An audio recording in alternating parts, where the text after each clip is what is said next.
டே 51ல 1532 ரூபாய் தான் நம்ம கைக்கு வரும். இப்போ டே 1 இருந்து டே 51 நம்ம டோட்டலா ஏர்ன் பண்ணிருக்கோம் அப்படின்னா 79,721 ரூபாய் ஏர்ன் பண்ணிட்டோம் 51 நாள்ல.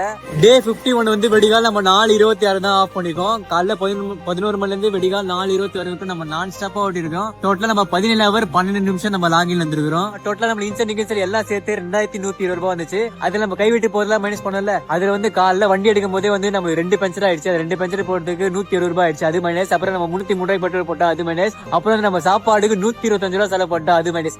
எல்லாம் மைனஸ் பண்ணி ஆட் பண்ண அப்படின்னா டே 51ல 1532 ரூபாய் தான் நம்ம கைக்கு வரும். அதுதான் நம்மளோட ப்ராஃபிட். இப்போ டே 1 இருந்து டே 51 நம்ம டோட்டலா ஏர்ன் பண்ணிருக்கோம் அப்படின்னா 79,721 ரூபாய் ஏர்ன் பண்ணிட்டோம் 51 நாள்ல. இன்னும் நம்மளுக்கு 14 நாள் தான் இருக்கு. இன்னும் 20,229 ரூபாய் ஏர்ன் பண்ணோம். டெஃபினட்டா நம்ம ஏர்ன் பண்ணோம் நம்பிக்கை இருக்கு. சரி, நான் போய் வீட்டுக்கு போய் தூங்குறேன். அப்பதான் அடுத்த நாள் இன்னும் வெறியோட ஓட்ட முடியும். கண்டிப்பா இந்த 1 லேக் நம்ம அச்சீவ் பண்ணி காட்டுறோம்.